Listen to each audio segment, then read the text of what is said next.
ضم شيخنا الشيخ جلال بن إبراهيم الخليلة لإلقاء محاضرة حول fikih siam. Alhamdulillah pada malam hari ini telah bergabung bersama kita Syekh Jalal bin Ibrahim Al-Khulailah untuk menyampaikan materi fikih puasa.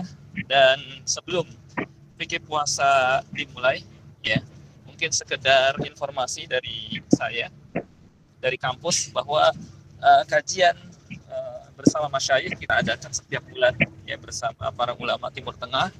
Dan pada malam hari ini, ya, kita alhamdulillah bisa menghadirkan Syekh Jalal bin Ibrahim, ya, untuk menyampaikan materi fikih puasa. Beliau salah satu pengajar di Markas Al-Imam Al-Albani di Yordania, ya. Dan sebelum dimulai, sekedar informasi, Kampus Islam Darul Quran was Sunnah telah membuka pendaftaran bagi teman-teman sekalian yang ingin bergabung di Kampus Islam Darul Quran was Sunnah untuk melanjutkan S1. Maka kami masih buka pendaftaran, ya, sampai akhir Juni, ya. Bagi teman-teman yang sudah ngajar belum S1, maka disinilah insyaallah tempatnya, kita pun sambil menimba ilmu dari para ulama kita. Dan kajian bulanan yang diadakan Kampus Islam Darul Quran was Sunnah sifatnya tematik, berganti, kadang bahas fikih puasa, kadang membahas materi-materi aktual lainnya yang kita sesuaikan dengan waktu atau keadaan yang sedang terjadi, gitu, insyaallah. Baik.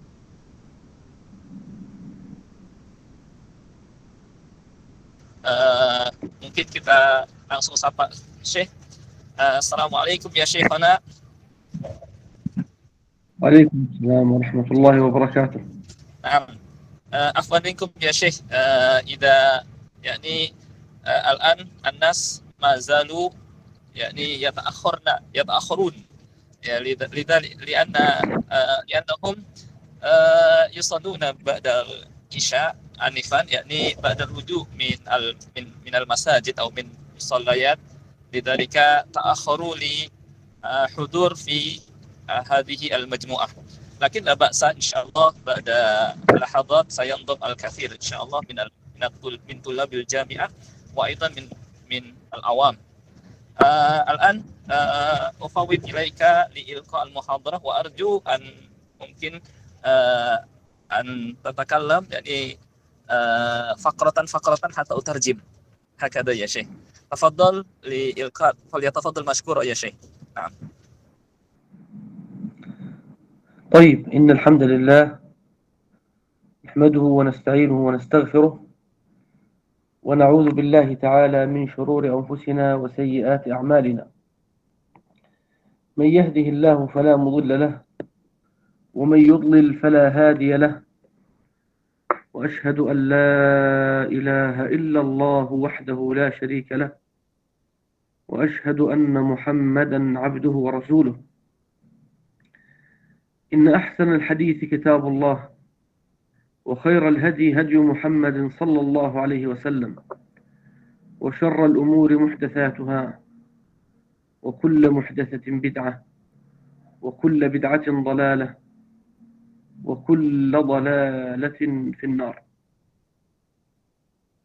وبعد، أيها الإخوة في الله، حياكم الله، وأسأل الله جل وعلا أن يجعل اجتماعنا هذا اجتماعا مرحوما، وتفرقنا من بعده تفرقا معصوما، وأن يجعل العلم رائدنا، والعمل الصالح قائدنا،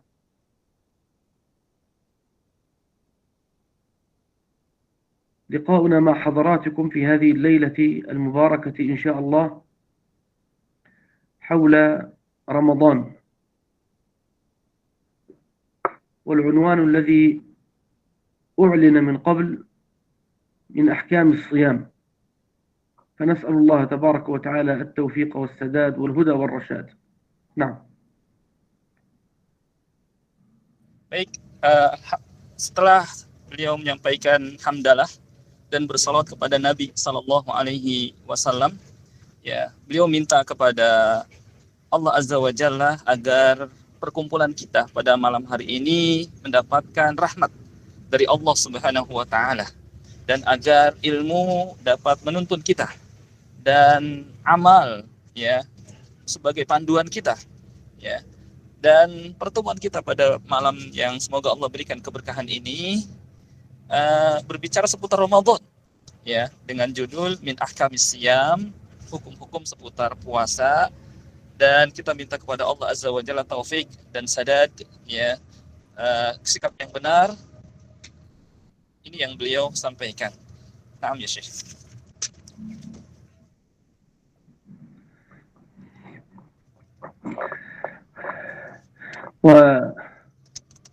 والظاهر من العنوان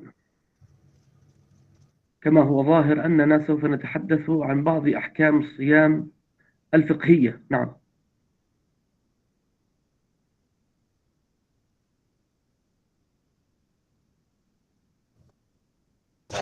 Yang telah tampak di judul atau muhadarah pada malam hari ini, kita akan membicarakan seputar tentang fikih puasa.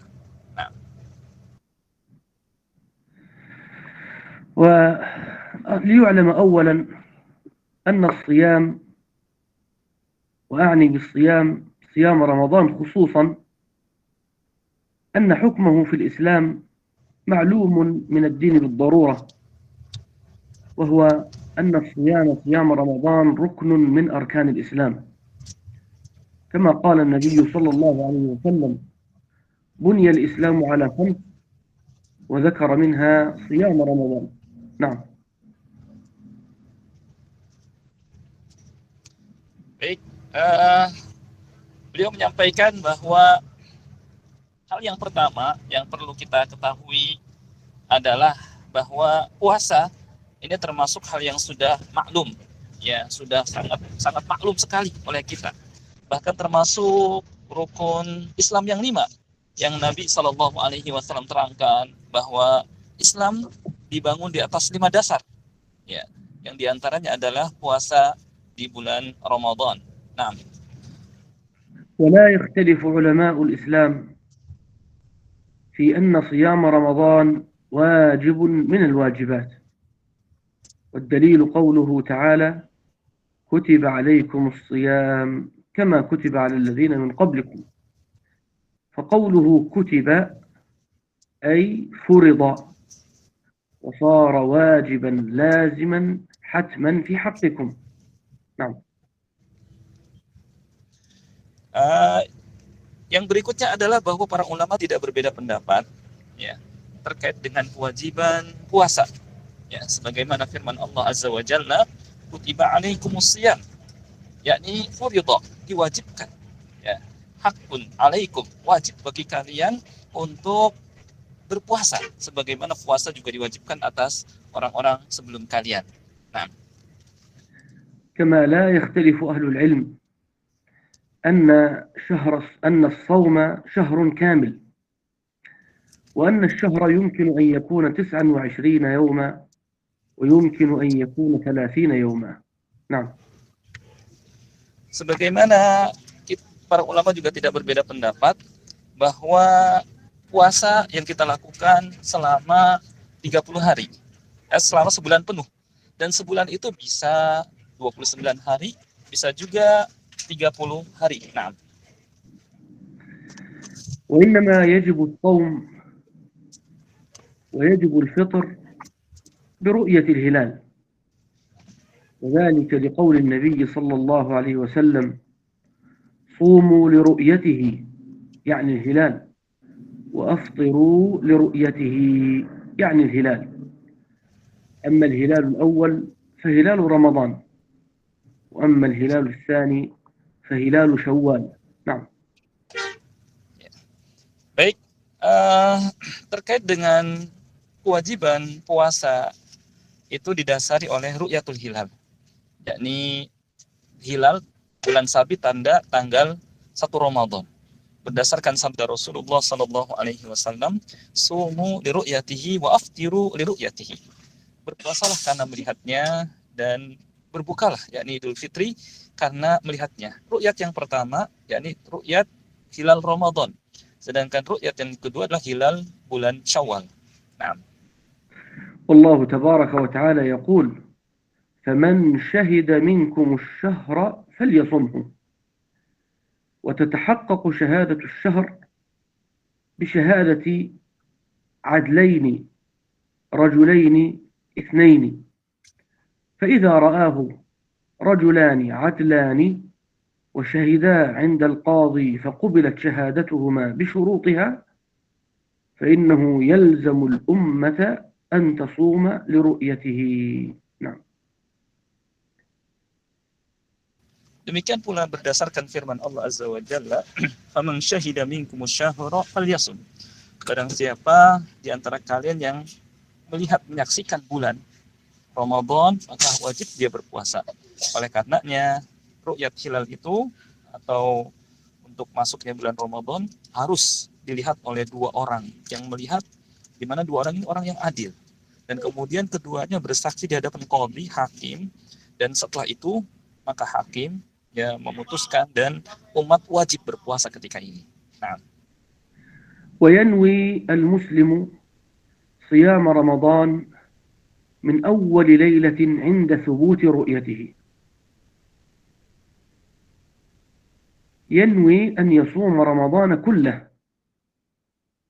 وذلك لقول النبي صلى الله عليه وسلم لا صيام لمن لم يبيت النية من الليل. نعم. baik. Selanjutnya, ketika telah sabit betul-betul sudah masuk hilal bulan Ramadan, maka seseorang harus meniatkan dalam hatinya untuk berpuasa. Hal ini berdasarkan sabda Nabi Sallallahu Alaihi Wasallam, la siyama liman lam yubayyiti siyam, yutmi siyam. Yani tidak ada puasa bagi orang yang tidak mengazamkan untuk puasa. Nah, وهل يبيت النية لصيام شهر رمضان كله فتكفيه هذه النية، أم أنه لا بد أن يبيت النية في كل ليلة؟ قولان عند أهل العلم، فبعضهم قالوا تكفي نية واحدة في أول شهر الصوم، وبعضهم قالوا لا بد من تجديد النية في كل ليلة ليلة. نعم. baik. Terkait dengan mengazamkan niat, ada dua pendapat ulama. Ada yang berpendapat bahwa mengazamkan niat ini itu pada setiap malam harus dia pasang niat, ya. Dan ada juga yang berpendapat bahwa memasang niat ini cukup selama dia memasang niat untuk sebulan penuh, maka cukup. Nah,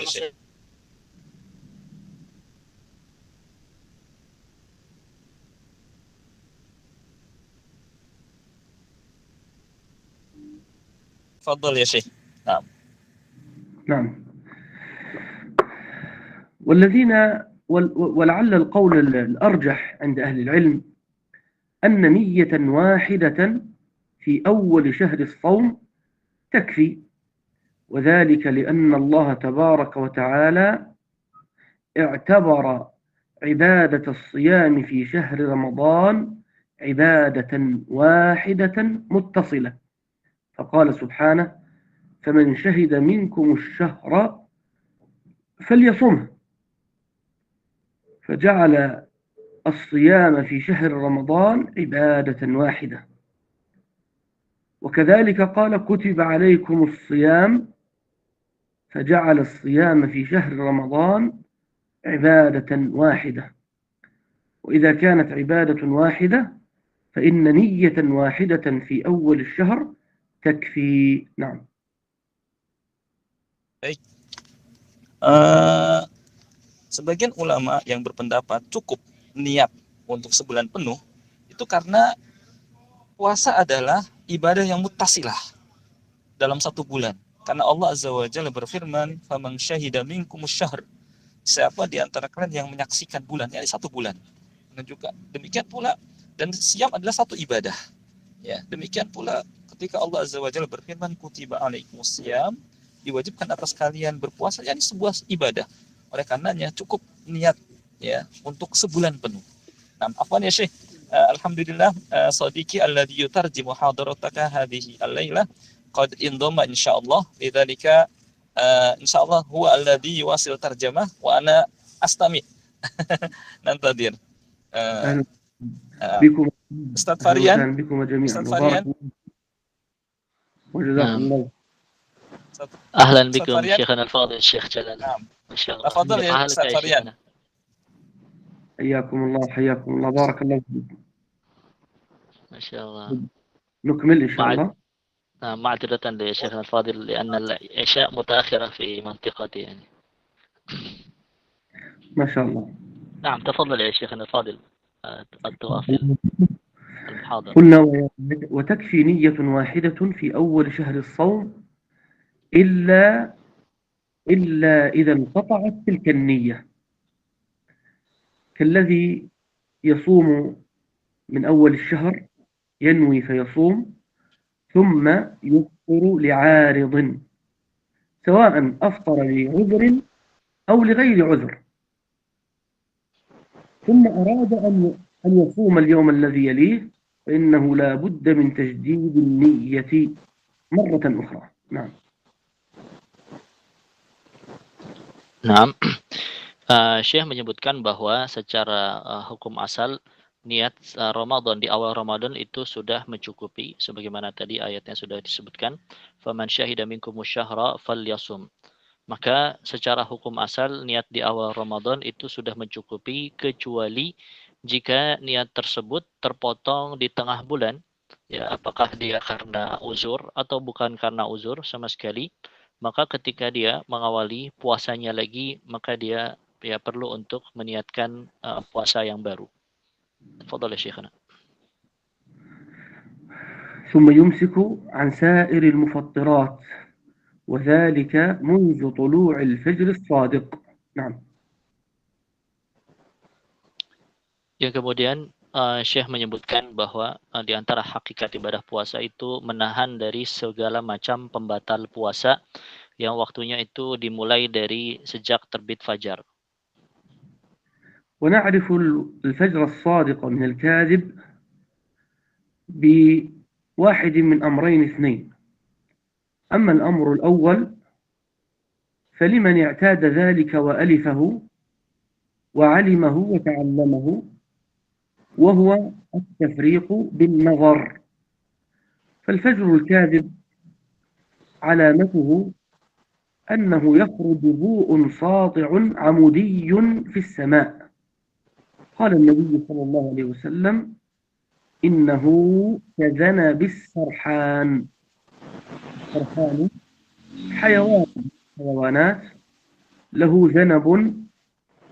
ذنب مقوس إلى علو، وهكذا يخرج الفجر الصادق نور ساطع في السماء عمودي مقوس في العلو. نعم. Kemudian Syekh menyebutkan bahwa di antara tanda puasa ini adalah dengan fajar.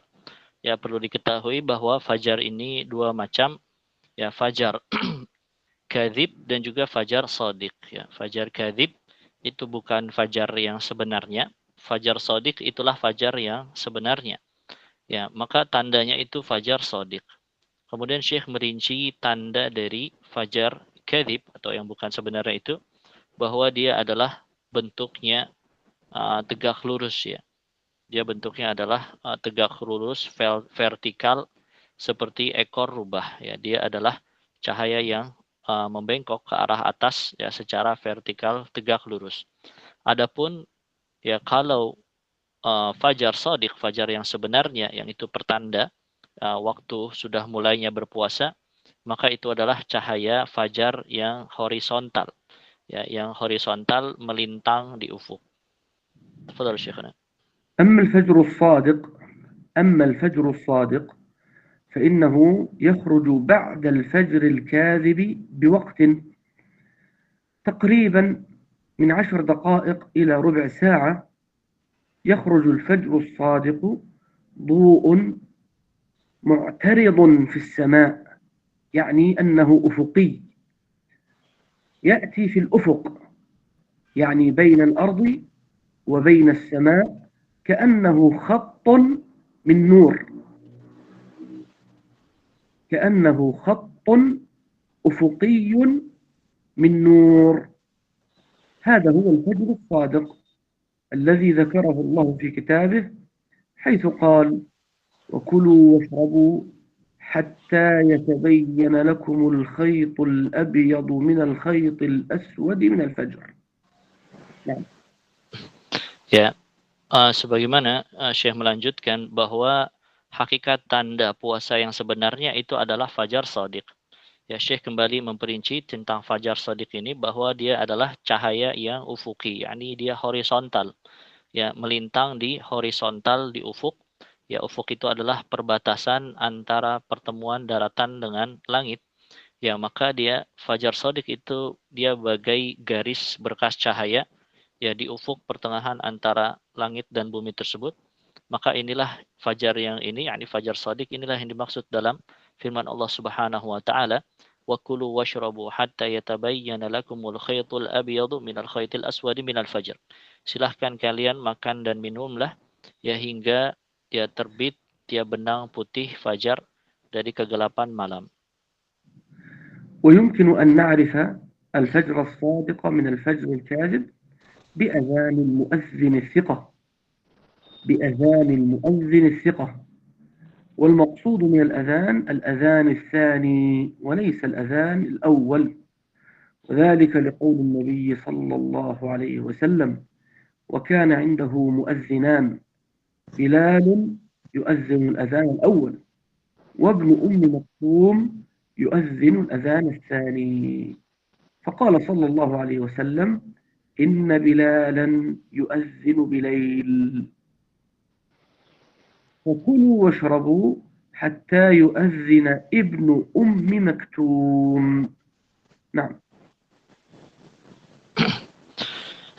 Kemudian tanda yang kedua dari fajar itu adalah ditandai dengan azannya dari muazin yang thiqah, yang bisa dipercaya, yang dia dipercaya akan ya waktu-waktu sholat ya tepat waktu azannya. Dan muazin di zaman Rasulullah SAW itu ada dua muazin, yakni Bilal radhiyallahu an dan juga azan ya sahabat Abdullah bin Ummi Maktum radhiyallahu an. Maka di hadis Nabi SAW ya inna bilalan yu'adzinu bilail fakulu washrabu hatta yu'adzina ibnu ummi maktum. Ya, kata Nabi SAW, sesungguhnya Bilal itu azannya masih malam hari. Silahkan kalian makan dan minumlah sampai kalian mendengar azannya ibnu ummi maktum. والسنة أن يؤخر السحور إلى قبيل الأذان الثاني، وذلك لقول النبي صلى الله عليه وسلم: تسحروا فإن في السحور بركة، ولقوله صلى الله عليه وسلم: لا تزال أمتي بخير ما أخروا السحور. والمقصود أن الأفضل في حق المسلم أن يؤخر السحور إلى قبيل الأذان الثاني. نعم. Kemudian di antara ya sunnah ya pada puasa ini adalah mengakhirkan sahur. Ya, mengakhirkan sahurnya hingga menjelang azan yang kedua. Yang menjelang azan yang kedua, yakni azan yang benar-benar masuk waktu fajar. Ya, sebagaimana sabda Nabi SAW, tasahharu fa inna fis sahuri barakah. Nabi SAW menganjurkan makan sahurlah kalian, sesungguhnya pada makan sahur itu terdapat keberkahan. Ya, dan afdolnya adalah mengakhirkan sahurnya ini hingga menjelang azan yang kedua, yakni azan yang betul-betul ya masuk waktu fajar. ولو أذن المؤذن للأذان الثاني وهو لا يزال على مائدة سحوره، وفي يده الإناء فلا يضع الإناء حتى يأخذ حاجته منه، كما هو نص حديث رسول الله صلى الله عليه وسلم: إذا أذن المؤذن وفي يد أحدكم والإناء في يد أحدكم فلا يضعه حتى يأخذ حاجته منه. نعم. Kalaulah seandainya azan untuk azan yang kedua, ya sedangkan dia masih menyantap atau masih meminum, maka tidak mengapa dia tidak meletakkan bejadanya, ya sebagaimana itu yang ditunjukkan. Wa fi yadi ahadikum ina'un fala yad'ahu hatta yaqdiya hajatahu. Ya kalau ada muadzin, ya sedangkan di tangan kalian masih ada bejana, maka jangan dia meletakkannya hingga dia menunaikan hajatnya. والسحور بركة، وتأخير السحور بركة أخرى. والبركة أيها الإخوة في الله، البركة لا يثبتها أهل السنة والجماعة إلا بنص شرعي ثابت في القرآن أو سنة النبي. نعم. Sebagaimana telah disebutkan bahwa pada sahur itu ada keberkahan, dan juga demikian pada diakhirkannya sahur itu ada keberkahan. Dan Ahlus Sunnah menetapkan bahwa keberkahan itu tidaklah bisa dia ditetapkan kecuali dengan dalil nas syar'i. Dan sahur ini diantara keberkahan yang ditetapkan dengan dalil nas syar'i. وذلك لأن البركة ثبوت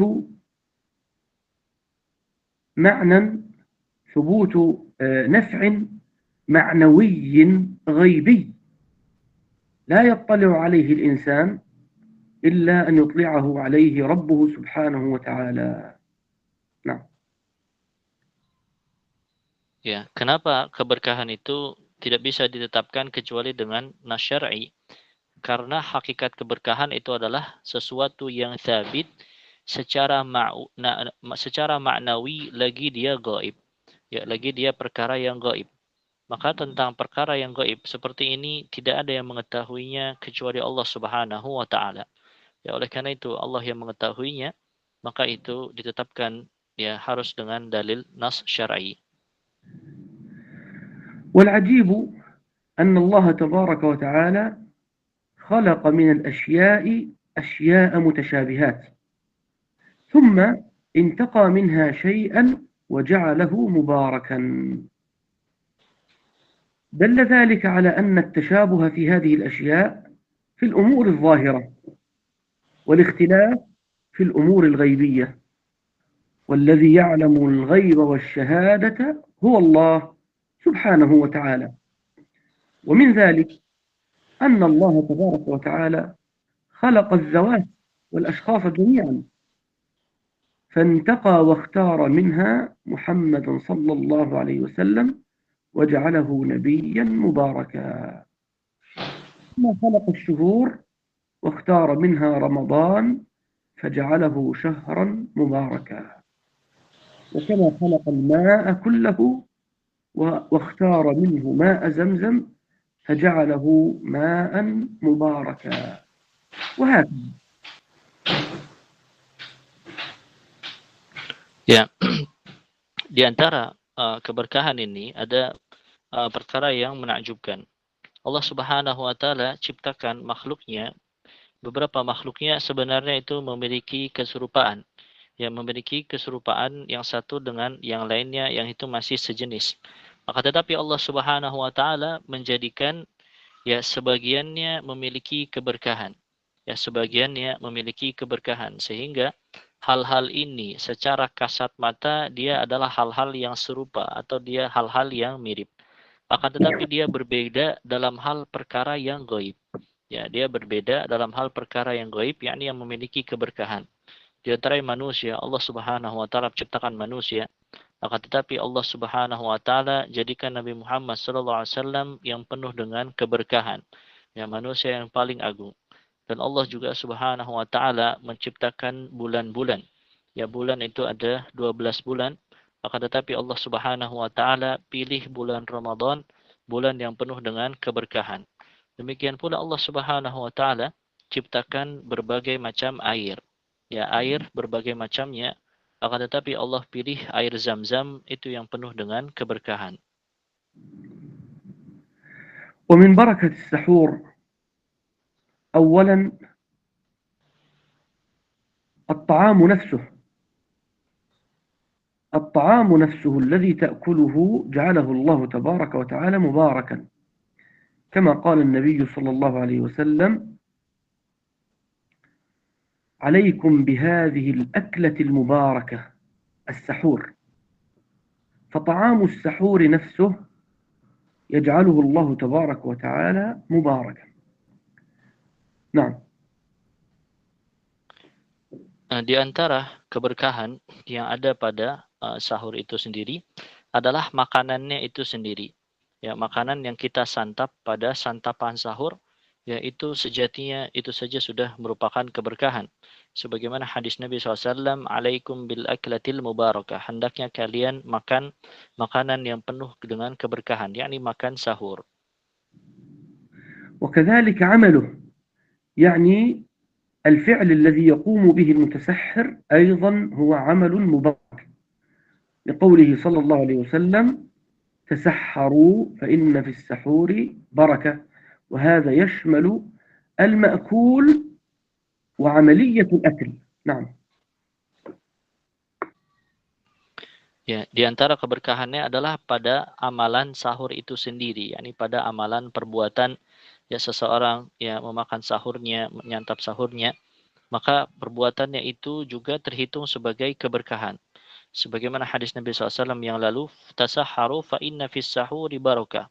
Ya, makan sahurlah kalian, sesungguhnya pada sahur itu, yakni pada perbuatan sahur yang dilakukan oleh orang-orang kaum muslimin itu ada keberkahan.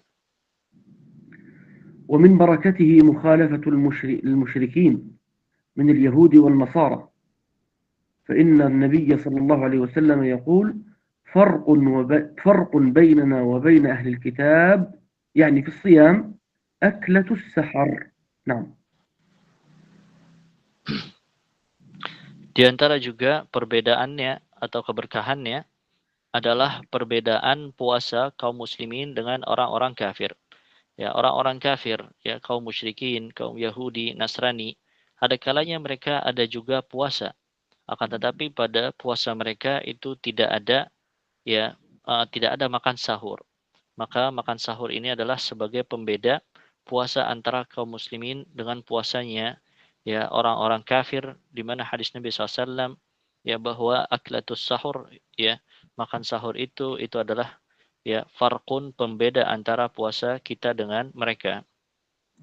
ومن بركته وقته، فإن وقت السحر وقت مبارك، وهو وقت التنزل الإلهي الذي قال فيه النبي صلى الله عليه وسلم كما في الصحيحين: إذا كان الثلث الأخير من الليل ينزل ربنا فيقول: هل من داع فأستجيب له، هل من مستغفر فأغفر له، هل من صاحب حاجة فأقضيها له. نعم. Di antara keberkahan dari sahur itu adalah dari segi waktunya. Dari segi waktunya, waktu sahur itu waktu yang berkah. Karena dia adalah waktu nuzulnya Allah Subhanahu wa taala ke langit dunia. Sebagaimana hadis Nabi SAW, yanzilu Rabbuna tabaraka wa ta'ala ila sama'id dunya. Allah Subhanahu wa taala turun ke langit dunia ketika tersisa sepertiga malam yang terakhir, yang Allah Subhanahu wa taala menyeru hamba-hambanya, ya barang siapa yang berdoa, niscaya aku akan ijabah. Barang siapa yang meminta ampunan, niscaya aku akan ampuni.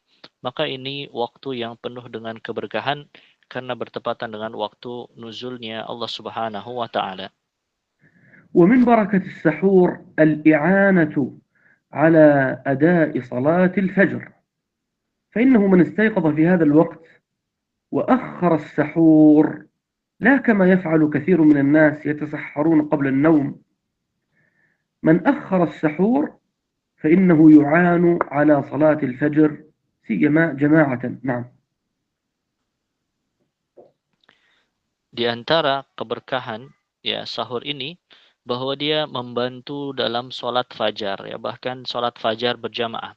Ya, karena barang siapa yang dia mengakhirkan waktu sahurnya, maka itu secara otomatis juga sebagai persiapan untuk sholat fajarnya, sholat berjamaah. Maka ini diantara hikmah disunahkannya mengakhirkan sahur, ya tidak sebagaimana sebagian kaum muslimin yang mereka justru sahurnya terlalu cepat, habis itu sahur terlalu cepat, ya bahkan mereka kemudian tidur ya cukup lama, itu malah dikhawatirkan ya sholat fajarnya.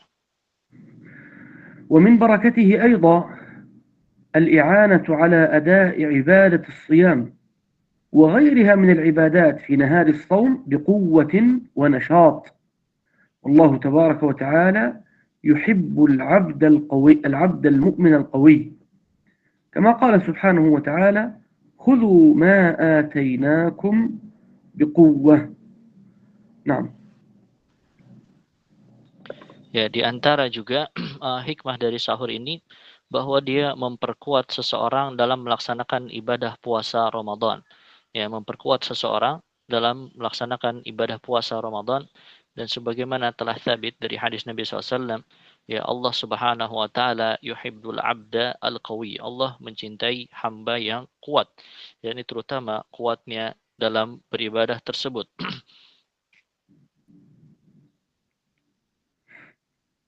فإذا أذن المؤذن للأذان الثاني أو طلع الفجر الصادق وتبين لك ذلك، فالواجب هو الإمساك عن سائر المفطرات. نعم. Oleh karena itu jika sudah azan, yakni azan yang kedua dari sholat fajar, dan juga telah terbit fajar, maka wajib atas setiap muslim dia untuk menahan dari pembatal-pembatal puasa. والمفطرات يمكن أن نقسمها بعدة اعتبارات. أما الاعتبار الأول فالمفطرات باعتبار ما اتفق عليه العلماء وما اختلف فيه العلماء.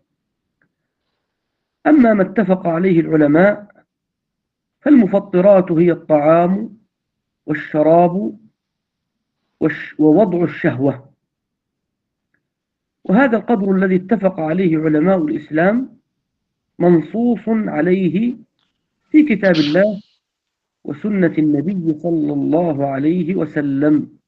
أما في كتاب الله فقد قال سبحانه: فكلوا واشربوا، يعني في ليل رمضان، حتى يتبين لكم الخيط الأبيض من الخيط الأسود من الفجر، أي فلا تأكلوا ولا تشربوا حينئذ.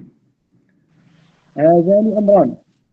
وأما الأمر الثالث فوضع الشهوة، وقد قال الله تبارك وتعالى: ولا تباشروهن، وقد قال الله تبارك وتعالى: فالآن باشروهن. في بداية الآية قال: فالآن باشروهن. ومعنى قوله فالآن باشروهن بمفهوم المخالفة أنه لا يجوز قبل ذلك مباشرتهن، يعني الأزواج. ومعنى ذلك أنه كان يحرم على المسلم وضع شهوته قبل غروب الشمس. نعم. Adapun dari pembatal-pembatal puasa, maka dia bisa digolongkan menjadi dua golongan besar ya. Golongan pertama, pembatal puasa yang itu disepakati oleh para ulama. Adapun pembatal yang disepakati oleh para ulama ini, ya seseorang yang pertama meninggalkan makanan, yang kedua meninggalkan minuman, yang ketiga meninggalkan syahwat. Ya, maka ini tiga perkara, poin-poin yang disepakati oleh para ulama itu dengan nas Al-Quran dan juga sunnah.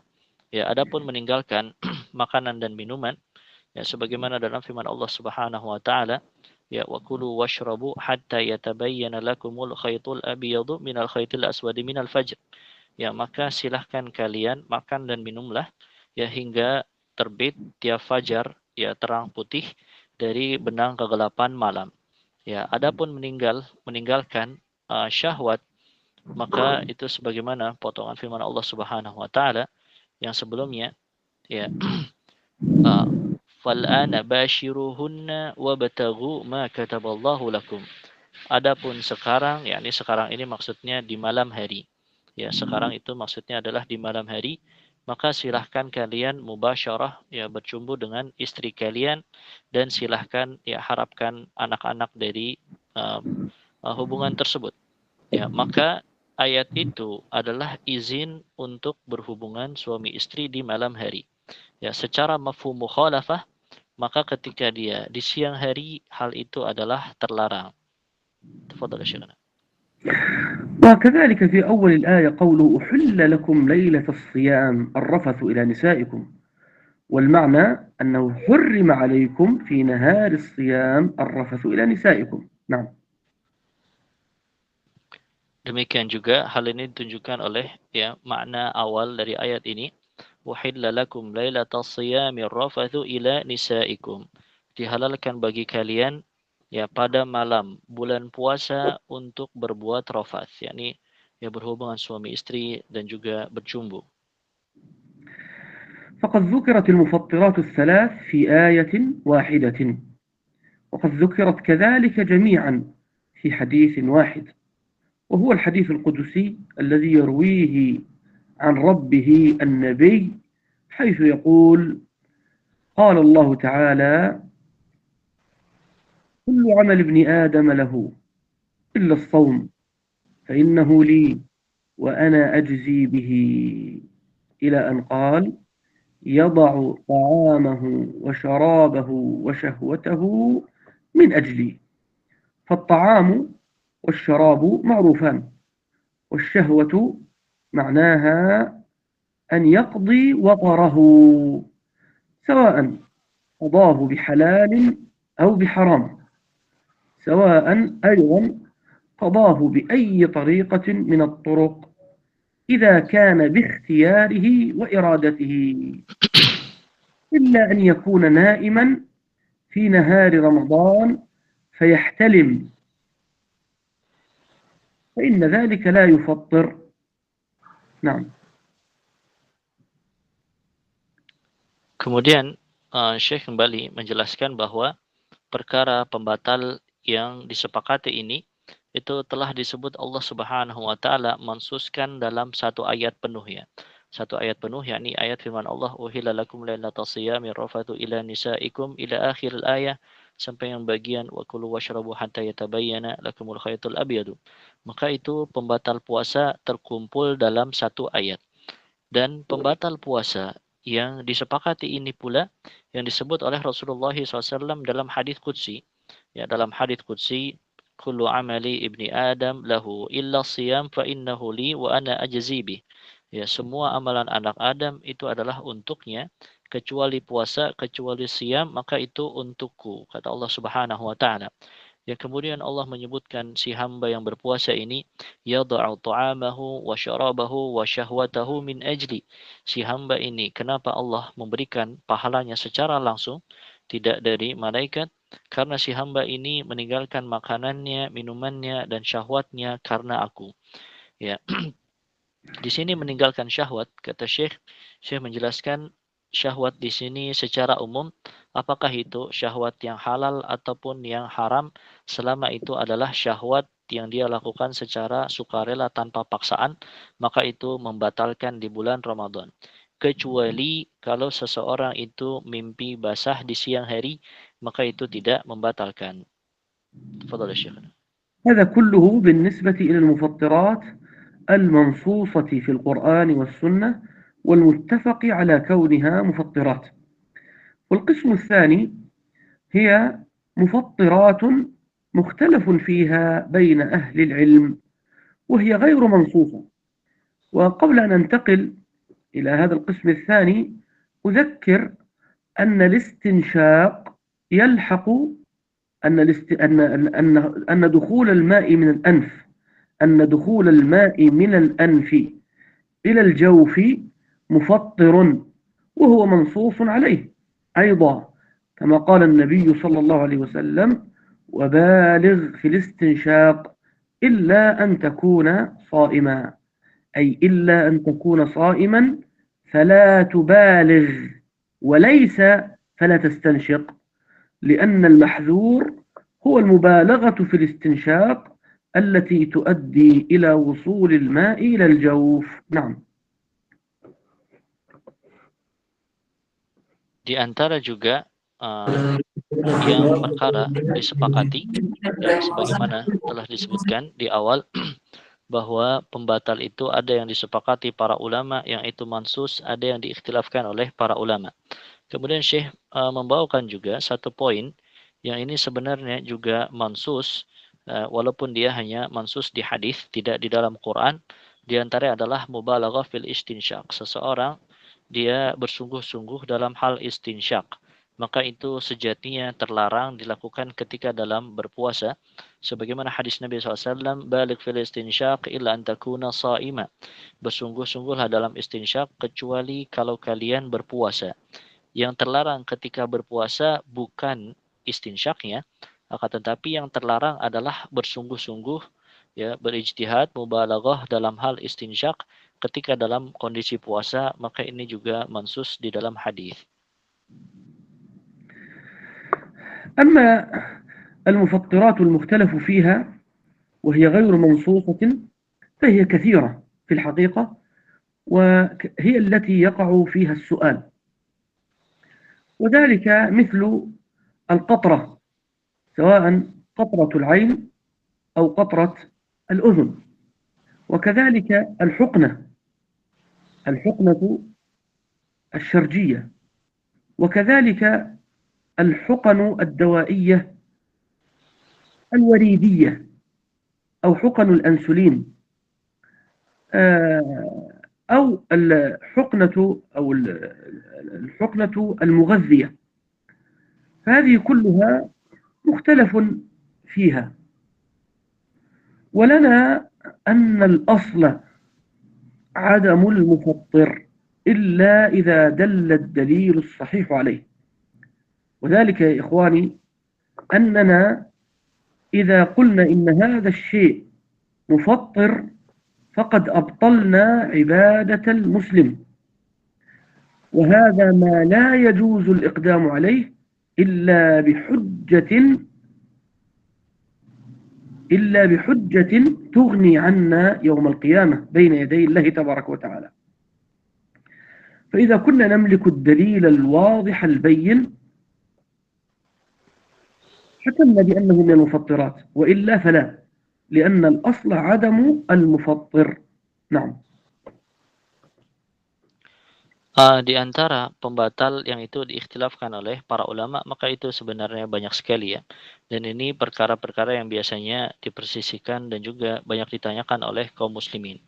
Di antaranya Syekh menyebutkan obat tetes, ya. Di antara obat tetes, apakah itu kepada mata atau kepada telinga? Maka ini juga hal yang dipersisikan oleh para ulama. Di antara juga adalah suntikan.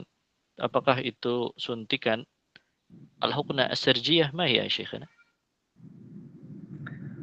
يعني في المدخل الأسفل للجهاز الهضمي. Nah. Ya. Seperti dia suntikan infus, ya, infus untuk infus makanan. Ya, suntikan infus makanan dan juga suntikan yang sifatnya obat. Ya, suntikan yang sifatnya obat dan juga ya suntik yang dia penguat seperti makanan. Maka wallah alam ini memang dipersisikan oleh para ulama, akan tetapi hukum asalnya bahwa yang namanya pembatal maka dia harus sabit dengan dalil syar'i. Ya, kalau dia sabit dengan dalil syar'i maka kita katakan dia batal. Ya, akan tetapi tidak bisa kita katakan dia adalah sebagai pembatal, ya, kecuali kita memiliki hujjah di sisi Allah Subhanahu wa taala. ودعوني أوجه الانتباه إلى أمر، وهو أن غالب هذه الحالات إنما تصيب المريض، والمريض معذور، يمكن أن يفطر ويقضي من أيام أخر، يعني لا يحتاج إلى شيء من هذه الحقن في الغالب إلا إذا كان مريضا معذورا عن الصيام. والله تبارك وتعالى يقول: فمن كان منكم مريضا أو على سفر فعدة من أيام أخر. نعم. Kemudian Syekh juga ingin ya kawan-kawan sekalian memperhatikan poin-poin yang disebut ini rata-rata itu adalah kondisi yang itu biasanya menimpa orang sakit.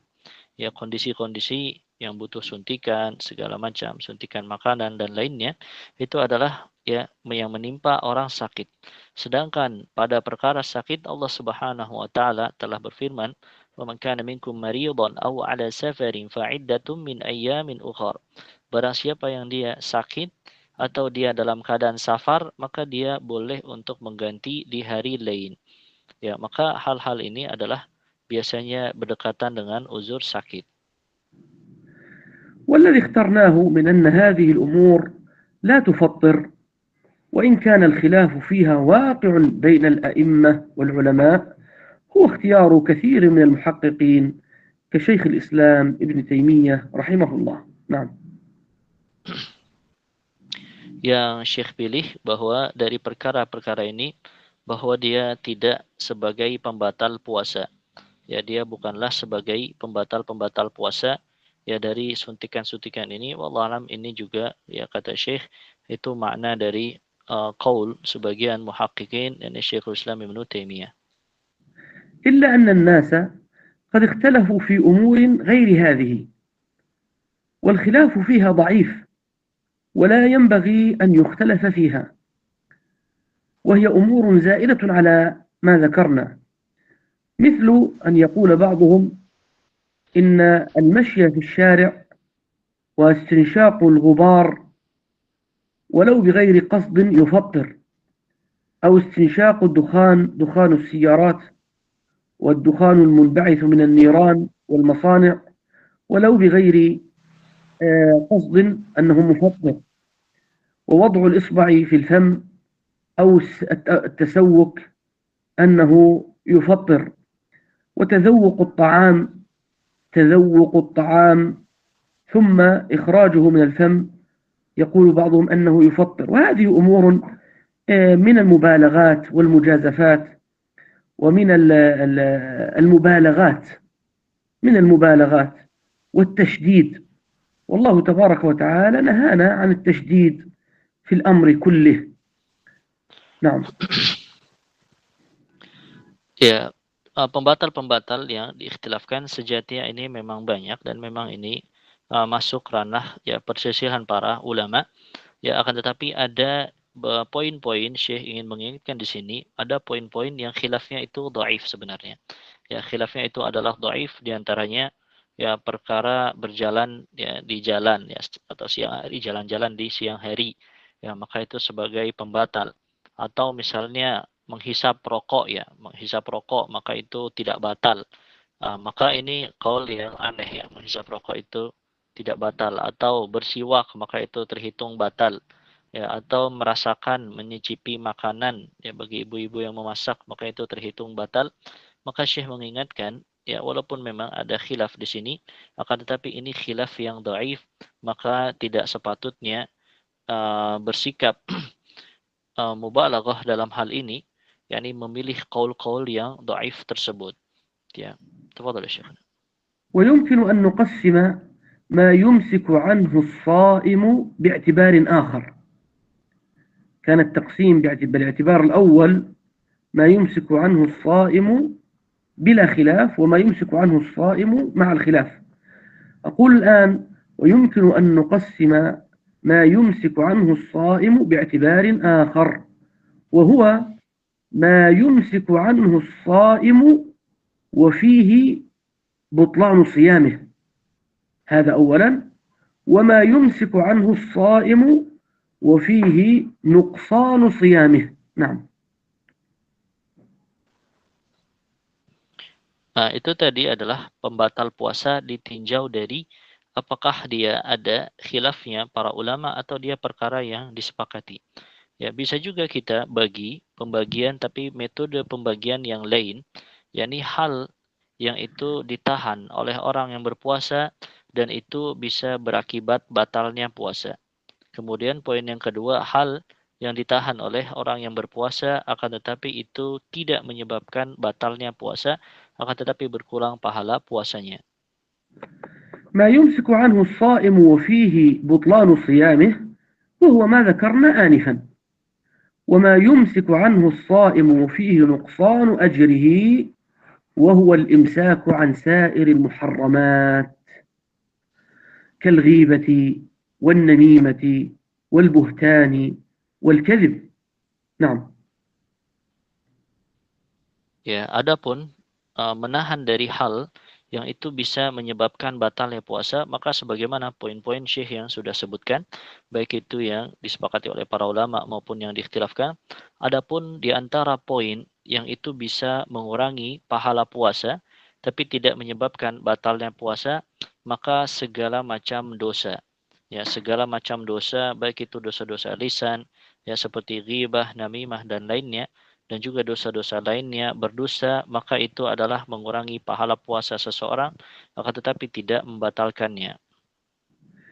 والنبي صلى الله عليه وسلم يقول: من لم يدع قول الزور والعمل به فليس لله حاجة في أن يدع طعامه وشرابه. نعم. Ya, di antaranya ya poin yang tidak menyebabkan batal puasa tapi menguranginya ini, ya sebagaimana disabdakan oleh Nabi SAW, man lam ya'da' qawla zur wal amala bihi wal jahla falaysa lillahi hajatun an yada'a ta'amahu. Bahwa barang siapa dia tidak meninggalkan perkataan dusta, perbuatan bodoh, maka Allah tidak butuh kepada puasanya. وعلى الصائم أن يجتهد في نهار الصوم بالإكثار من الأعمال الصالحات والقيام بالواجبات كالصلوات وقراءة القرآن والمكث في المساجد وغير ذلك، وأن يجتهد في ليالي الصوم أيضا سيما بصلاة التراويح. نعم. Maka sepatutnya seorang muslim dia bersungguh-sungguh beribadah kepada Allah Subhanahu wa taala di bulan yang mulia ini. Seseorang memperbanyak amalan-amalan soleh, ya seperti qiraatul Quran, dan juga memperbanyak sholat sunnah, ya sholat-sholat lainnya, ya terutama sholat tarawih dan juga ibadah lainnya. Maka sepatutnya muslim memperbanyaknya di bulan yang mulia ini. وذلك أن شهر رمضان شهر مبارك يعظم الله تبارك وتعالى فيه الأجور للعاملين، هذا من جهة، وييسر ويسهل على العاملين فيها العمل، فمن لم يكثر العمل في رمضان فلا يرجى أن يكثره في غيره. نعم. Ditambah lagi, sebagaimana telah ditekankan bahwa bulan Ramadan ini bulan yang penuh keberkahan, yang itu dari dua sisi. Yang sisi pertama diantaranya Allah Subhanahu wa taala agungkan dan beri pahala yang lebih besar ya di amalan soleh di bulan yang mulia ini, di bulan Ramadan. Dan juga di antara sisi yang lain, Allah Subhanahu wa taala telah mempermudah. Allah Subhanahu wa taala mempermudah bagi hamba-hambanya untuk beramal soleh di bulan ini, yakni dengan dibelenggunya setan dan lainnya. Maka barang siapa yang dia tidak dipermudah untuk beramal di bulan ini, kiranya dia sulit untuk beramal di bulan lainnya. ويعذر عن الصوم من كان مريضا أو كان مسافرا. يعذر عن الصوم من كان مريضا أو كان مسافرا، ولكن المريض ينقسم إلى قسمين: مريض يرجى برؤه. أولا عفوا، المريض ينقسم إلى قسمين: مريض يشق عليه الصوم مع مرضه فالأفضل له أن يفطر، ومريض لا يشق عليه الصوم في مرضه فالأفضل له أن يصوم. نعم. Di antara orang yang dia ada udzur thabit dengan nas syar'i, ya adalah dua orang. Yang pertama orang yang sakit, yang kedua adalah orang yang musafir. Ya, orang yang sakit, yang kedua adalah orang yang safar, ya dalam keadaan safar. Adapun orang yang sakit, maka Syekh di sini membagi dua kondisi. Kondisi yang pertama, orang yang sakitnya itu menyebabkan dia masyaqqah, dia kesulitan untuk menjalankan ibadah puasa. Yang kedua, jenis yang sakit yang dia tidak ada masyaqqah, tidak ada kesulitan dalam menjalankan ibadah puasa, maka jenis yang kedua ini lebih patut dia tetap menjalankan ibadah puasa. عفوا من لا يشق عليه مرضه فالواجب عليه الصوم. نعم. Syekh menambahkan bahwa jenis yang pertama yang dia tidak ada masyaqqah maka dia tetap wajib menjalankan puasa. كما ينقسم المرض أيضا إلى مرض مزمن لا يرجى برؤه ومرض يرجى برؤه. فإذا كان يرجى برؤه أفطر وصام عدة من أيام أخر، وإذا كان لا يرجى برؤه أفطر وأطعم عن كل يوم مسكينا.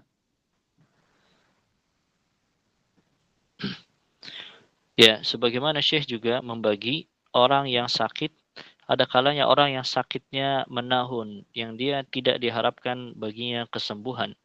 Ya, yang kedua orang yang sakitnya masih mungkin untuk sembuh dari penyakit tersebut. Adapun orang yang dia tidak diharapkan kesembuhannya, ya hampir bisa dikatakan mustahil, ya kesembuhannya, maka dia bisa membayar fidyah. Ya, dia bisa membayar fidyah. Adapun orang yang dia masih diharapkan kesembuhannya, maka dia qadha. وكذلك الحامل والمرضع. في أصح أقوال أهل العلم أنهما تأخذان حكم من مرض مرضا مزمنا، لأن الحمل يتكرر وهو طويل، والإرضاع يتكرر وهو طويل، ويشق على المرأة أن يتراكم عليها الصوم فتصوم وتقضي من أيام أخر. ولذلك فالقول الأرجح عند أهل العلم أن الحامل والمرضع تأخذ حكم المرض المزمن، فتفطران وتطعمان عن كل يوم مسكينا إذا أفطرتا.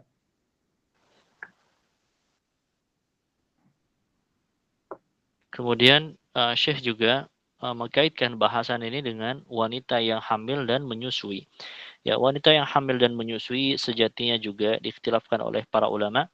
Namun Syekh lebih menguatkan pendapat para ulama yang mengatakan bahwa keduanya hukumnya seperti orang yang sakit menahun. Keduanya adalah hukumnya seperti orang yang sakit menahun.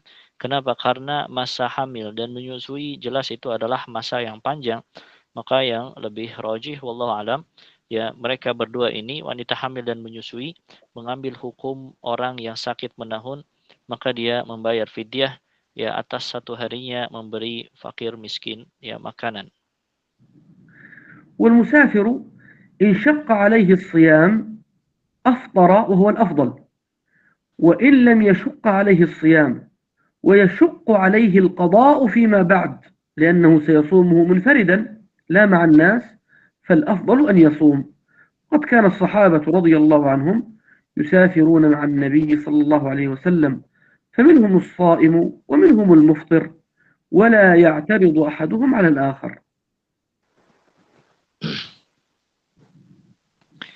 Kemudian Syekh merinci ya hukum dari musafir. Maka musafir ini ya juga ada kondisi-kondisinya. Ya kalau seseorang dia safar yang kemudian safarnya ini dia ada masyaqqah, ya maka silahkan dia berbuka, dan berbukanya itu adalah lebih afdal baginya kalau pada safarnya itu ada masyaqqah. Akan tetapi kalau justru dia adalah jenis orang yang sulit untuk mengqadha, ya dia justru sulit untuk mengqadha karena dia mengqadha puasa dengan sendirinya, maka afdalnya bagi orang yang seperti ini adalah tetap puasa. Dan secara hukum asal musafir itu memang diperbolehkan dua hal, sebagaimana Rasulullah SAW dan juga para sahabat. Ada kalanya ketika musafir mereka berbuka, ada kalanya mereka tidak berbuka. والسنة تعجيل الفطر لقول النبي صلى الله عليه وسلم: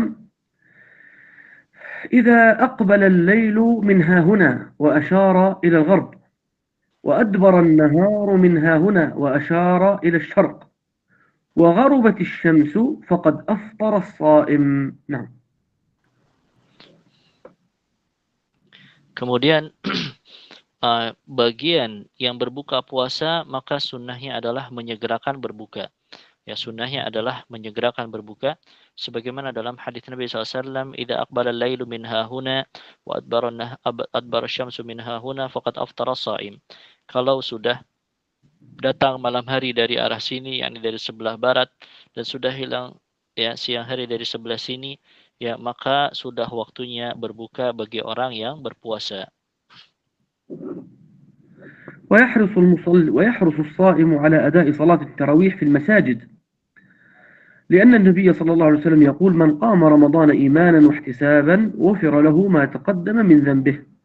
هذا بالنسبة لقيام التراويح، ويقومها مع المسلمين في المساجد ولا يقيمها في البيوت، وذلك لجريان عمل السلف على ذلك. نعم. Kemudian Syekh juga mengingatkan sepatutnya bersemangat untuk sholat tarawih, ya terutama sholat tarawih di masjid-masjid kaum muslimin, sebagaimana itu telah thabit fadilahnya, man qama ramadhana imanan wa ihtisaban ghufira lahu ma taqaddama min dhanbi.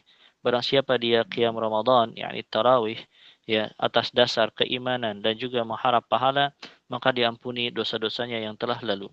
Dan itu adalah sunnah yang thabit dari para salaf radhiyallahu anhum ajma'in, di mana mereka biasa ya bersama-sama melaksanakan jamaah sholat tarawih dan sebisa mungkin ya tidak melaksanakan tarawih di rumah. هذا وصلى الله وسلم وبارك على نبينا محمد وعلى آله وأصحابه أجمعين.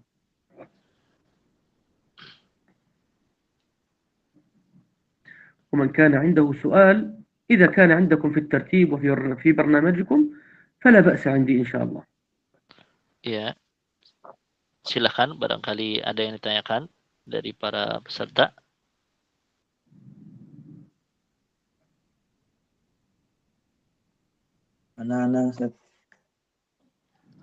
Assalamualaikum Ustaz.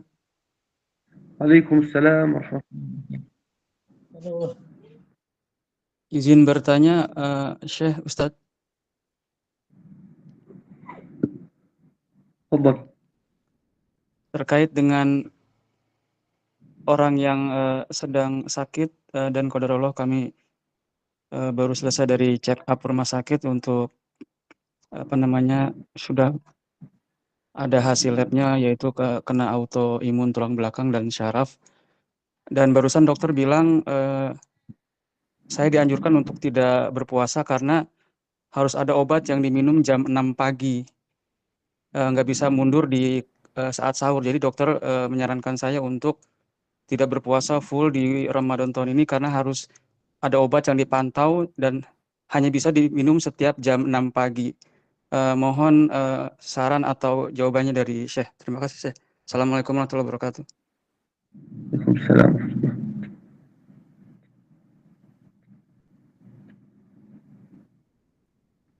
تترجم السؤال عفوا.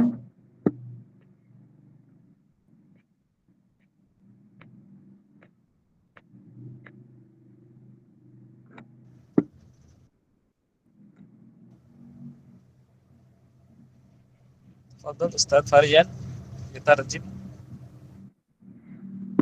مغلق المايك عند المترجم مغلق. Di saya tadi terputus bagian ini, saya tidak mendengar. Itu penyakitnya apa tadi? الآن أسمعك. فقط لو تترجم لي السؤال. Saya ulang Ustaz, Afwan. Jadi ada dua penyakit hasil lab saya. Jadi satu autoimun tulang belakang, satu lagi bagian syaraf. Dan baru selesai untuk check up. Saran dari dokter, saya untuk Ramadan ini full jangan puasa dulu karena ada obat yang harus diminum setiap jam 6 pagi Ustadz. Jadi harus jam 6 pagi harus diminum, nggak bisa mundur di sahur. Apakah saya tetap berpuasa atau ikut anjuran dokter ya Ustadz? Makasih Ustadz. Ya. نعم شيخ السائل أصيب بمرض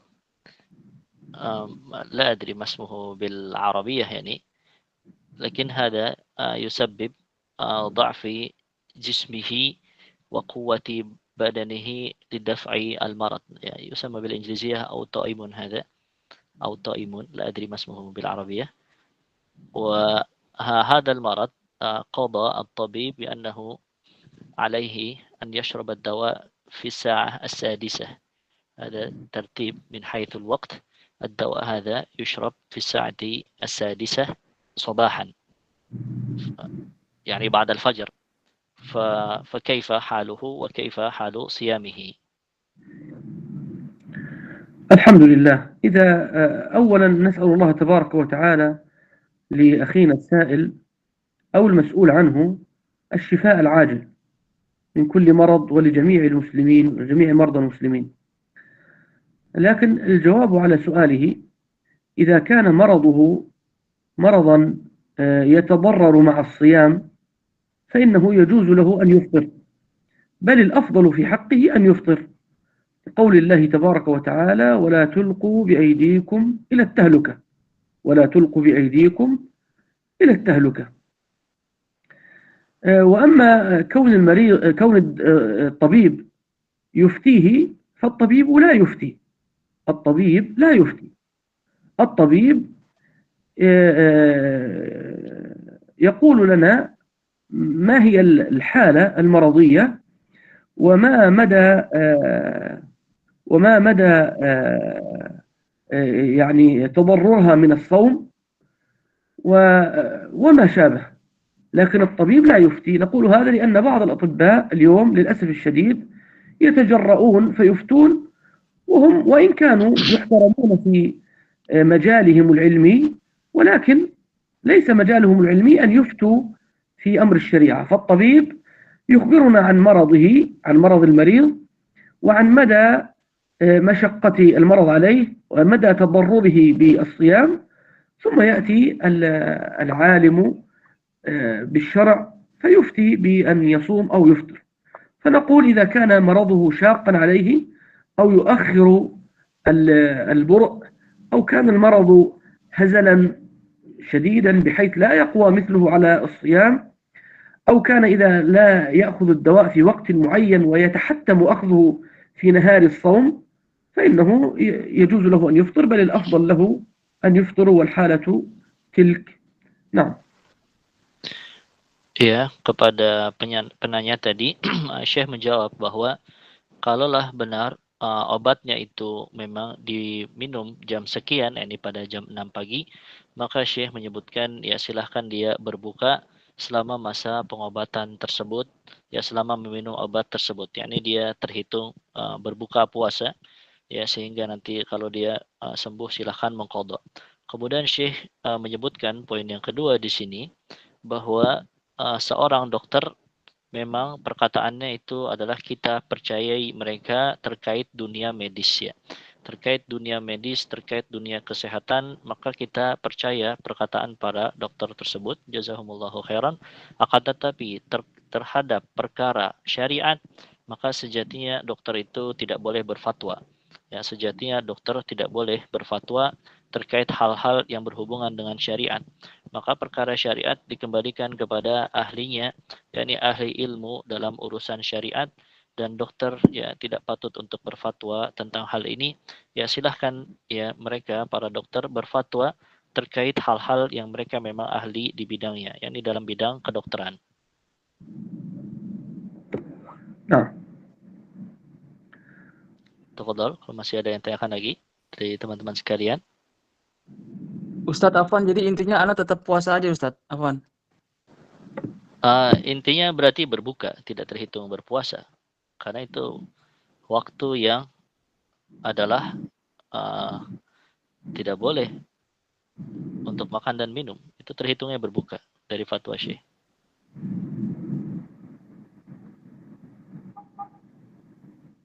Terima kasih Ustadz. Oh iya. Tafadhol, yang lain.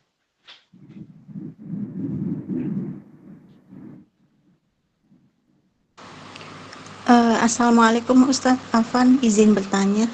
Ya, waalaikumsalam warahmatullahi wabarakatuh. Silahkan. Terkait perempuan untuk sholat tarawih di masjid, jika memang lebih baik di rumah, tapi dia takut kalau seandainya di rumah itu kan lebih banyak coba entah males, entah ngantuk, jadi dia lebih memilih ke masjid. Itu gimana Ustadz? Syukron. Assalamualaikum. Waalaikumsalam warahmatullahi wabarakatuh. نعم شيخنا السائلة تسأل بأن المرأة نعم الأفضل لها أن تصلي في بيتها، لكن المرأة ربما لو تصلي يعني ربما التراويح هذا في بيتها ربما تكسل أو لا تنشط للصلاة في بيتها، فهي تأتي إلى المساجد دائما. كيف يا شيخنا؟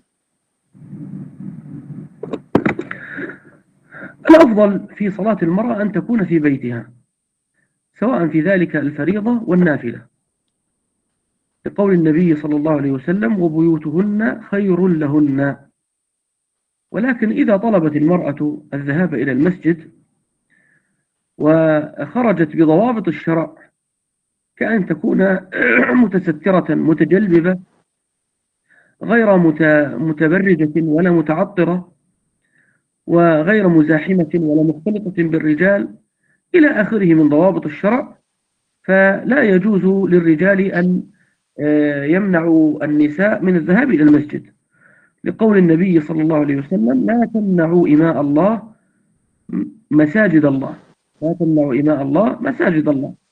والمرأة يمكن أن تطلب المسجد لحضور قلبها، أو لزيادة خشوعها، أو للتفقه في دينها، أو لغير ذلك من الأمور الشرعية. الخلاصة أن صلاتها في بيتها في الفريضة والنافلة ومنها التراويح خير لها، ولكن إن طلبت المرأة الذهاب إلى المسجد بضوابط الشرع فلا تمنع، والله أعلم. Nah, jawaban kepada si akhwat petanya tadi bahwa Syekh menyebutkan tetap berlaku hukum secara umum, yakni bahwa sholat wanita, apakah itu sholat wajib atau sholat sunnah, di rumahnya adalah lebih afdol. Ya, tetap di rumahnya itu adalah lebih afdol. Akan tetapi kalau dia tetap ada kalanya, ya kadangkala dia ingin untuk sholat ke masjid, maka bagi suaminya itu pun tidak bisa menghalanginya atau tidak bisa melarangnya, sebagaimana hadis Nabi SAW, la tamna'u ima Allah masajidallah, jangan kalian halang ya hamba-hamba wanita Allah dari masjid-masjid Allah. Maka tetap boleh untuk pergi ke masjid, ya akan tetapi Syekh menekankan selama seorang wanita menjaga duabit syar'i. Ya, selama dia menjaga duabit syar'inya, yakni berupa menutup hijabnya, dia tidak tabarruj, dia tidak memakai wewangian, dan juga aman dari fitnah. Selama dia menjaga duabit-duabit tersebut, maka silahkan dia bisa untuk datang ke masjid. Tapi tetap yang berlaku adalah hukum secara umum, yakni sholat di rumahnya itu adalah lebih afdol. Sholat di rumahnya itu adalah lebih afdol.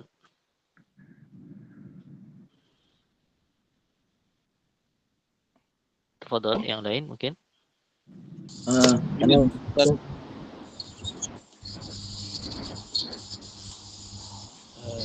Apa Ustaz, izin bertanya, bolehkah sholat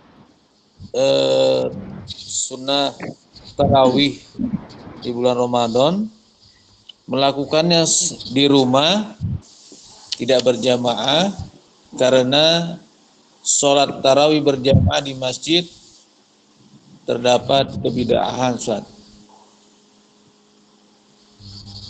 Kebidahannya apa, Pak? Seperti hal-hal yang tarawih ditambah-tambah gitu, Ustaz. Ditambahnya apa biar saya bisa kabarkan ke Syekh? Ada bacaan yang tidak disunahkan, Ustaz. Ya, itu saja. Oh, jadi ada bilalnya kali, Ustaz. Iya, gitulah. Naam, Syekhana, fihi as-sa'il yas'al kaifa hukmu salat tarawih fil masjid fihi syai'un min al-bid'ah. Yani fi ba'd al-masajid indana fihi ma yusamma bi bilal wa fihi nida'at baina kulli rak'atain. فكيف حكم صلاة التراويح في المسجد الذي فيه شيء من البدع هذه؟ البدع ليست واحدة. من البدع بدع كفرية، مثل وجود القبور في المساجد التي يطاف بها ويدعى أصحابها ويتبرك بتربتها وبحجارتها ويذبح لأجلها وينذر لأجلها، وتقام الطقوس الشركية في هذه المساجد وحول ما فيها من قبور، وهذه وثنية باسم الإسلام. هذه المساجد لا يجوز الصلاة فيها، وذلك لأن النبي صلى الله عليه وسلم بين أن المصلين فيها ملعونين. قال النبي صلى الله عليه وسلم: لعن الله اليهود والنصارى اتخذوا قبور أنبيائهم وصالحين مساجد. فبين أنهم استحقوا اللعنة على صلاتهم في هذه المساجد التي بنوها على قبور أصحابها تعظيما وعبادة وتأليها.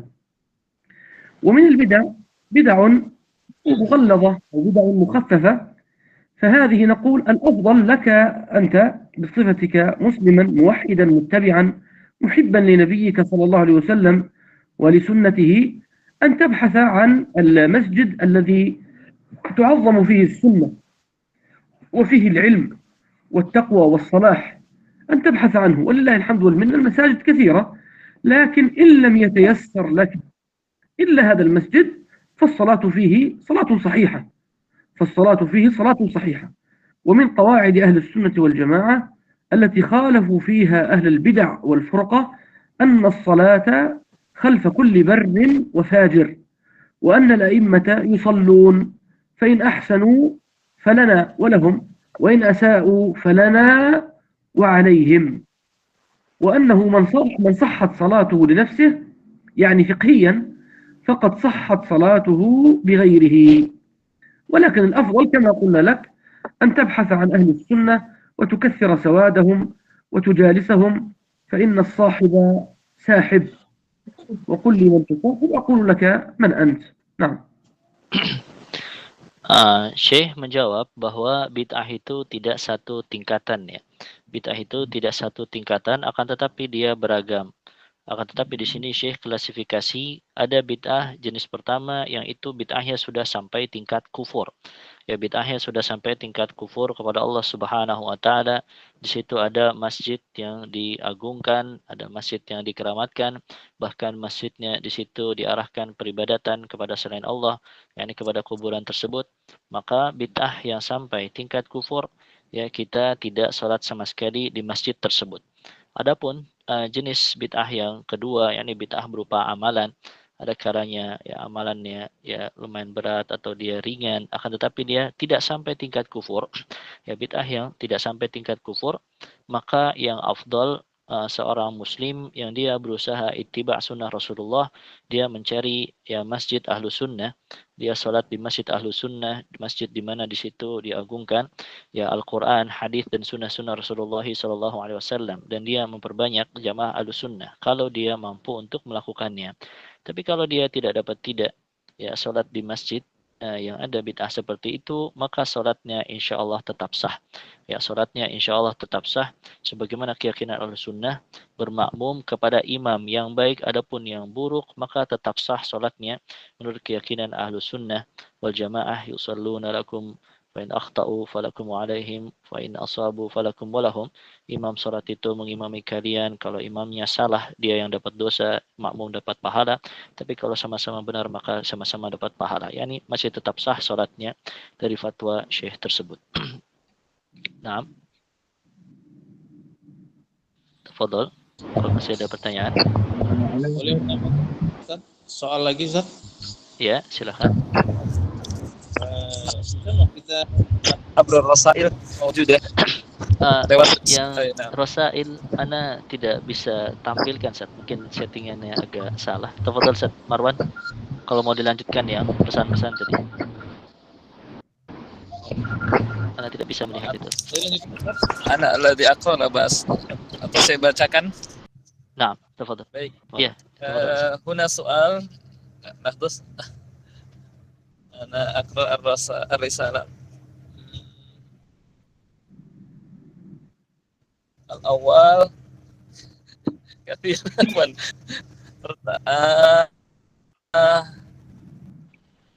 Assalamualaikum warahmatullahi wabarakatuh. Ana mau tanya sesuatu Ustadz perihal puasa Ramadan yang wajib dilakukan waktu itu teman aku menceritakan perihal orang tuanya yang tidak berpuasa Ramadan. Padahal orang tua itu tahu harus puasa dan alasan orang tuanya itu bukan berdagang. Dan orang tua temanku itu tidak puasa 1 bulan atau tidak mengkodoknya, minta nasihatnya. Nah, utarjib au afham ya Ustaz Farian au sebabnya karena berdagang aja itu berarti. iya, betul. Nah, السائل من الرسائل يا شيخنا السائل يسأل بأن والده أو والدته يعني لا يصوم في رمضان بسبب البيع والشراء، بسبب التعب من أجل البيع والشراء، وربما لا يقضي صومه. هذا هو حال الوالد أو الوالدة. ما نصيحة فضيلتكم يا شيخنا؟ الظاهر من السؤال والله أعلم أن الوالد متساهل ومقصر في هذا الأمر، وذلك أنه يصوم لمجرد العمل.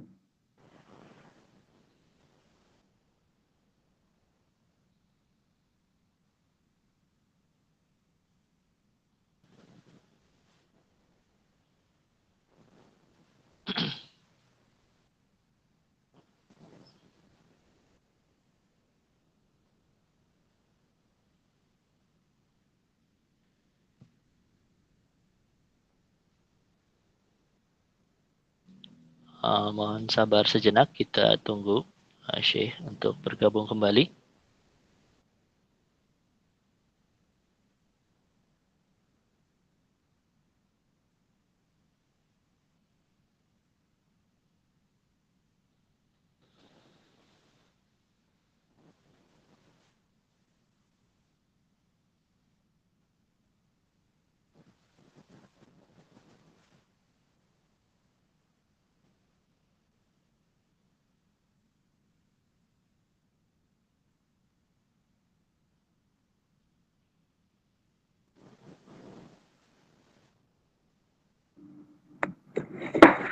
عفوا، هل وصلكم الكلام؟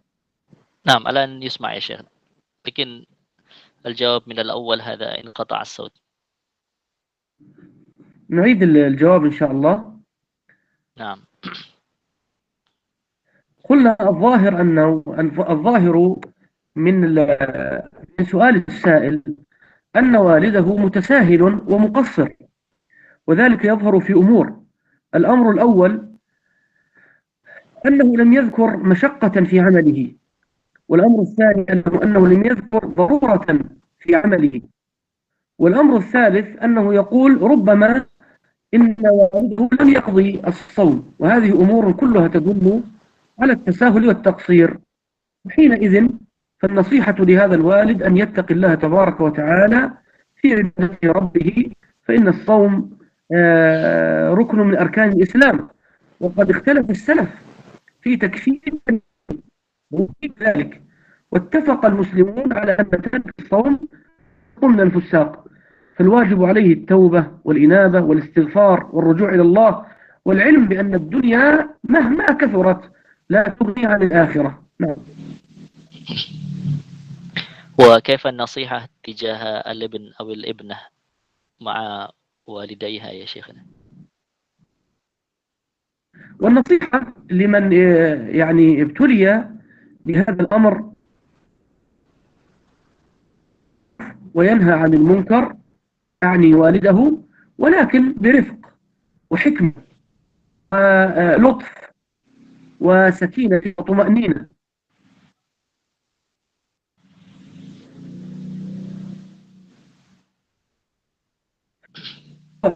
الله تبارك وتعالى يقول ويقول إن هذاك الشرك ليس فقط ترك الصوم، بل وإن هذاك الشرك به ليس لك به علم فلا تطعهما ولكن وصاحبهما في الدنيا معروفا. فنسأل الله تبارك وتعالى أن يقدر الأبناء على القيام بالواجبين. الواجب الأول تجاه آبائهم بالنصح والتوجيه والإرشاد، والواجب الثاني تجاه الرب سبحانه وتعالى بالقيام له بالنصيحة. نعم. Nah, jawaban Syekh kepada penanya yang dia dapati orang tuanya demikian keadaannya, wallah alam. Jawaban dari Syekh bahwa zahirnya orang tuanya ini bermudah-mudahan ya tergolong orang tuanya yang bermudah-mudahan. Yang pertama itu adalah bukan uzur syar'i sebagai pembatal puasa. Yang poin kedua bahwa tidak disebutkan di situ keterangan bahwa ada masyaqqah atau tidak ya dalam pekerjaannya tersebut. Kemudian yang ketiga juga disebutkan tadi bahwa dia tidak mengqadanya. Maka ini jelas bahwa kondisi orang tuanya bermudah-mudahan dalam meninggalkan puasa. Maka yang wajib atas sang orang tua dia bertakwa kepada Allah Subhanahu wa taala. Ya, ibadah puasa ini adalah ibadah yang Allah wajibkan, bahkan para ulama khilaf tentang kufur atau tidaknya orang yang meninggalkan puasa. Ya, ada khilaf para ulama tentang hal tersebut, maka wajib dia bertakwa. Adapun yang posisi sebagai anak, maka kewajibannya dia berbakti kepada kedua orang tuanya tersebut dan juga dia melakukan amar ma'ruf nahi munkar sebisa mungkin dengan cara yang lemah lembut dan juga hikmah sebagaimana dalam firman Allah Subhanahu wa taala wala tanharhuma. Jangan kalian menghardik orang tua, yang itu konteksnya ayatnya adalah berhubungan dengan orang tua yang melakukan kesyirikan. Maka meninggalkan puasa itu masih di bawah kesyirikan.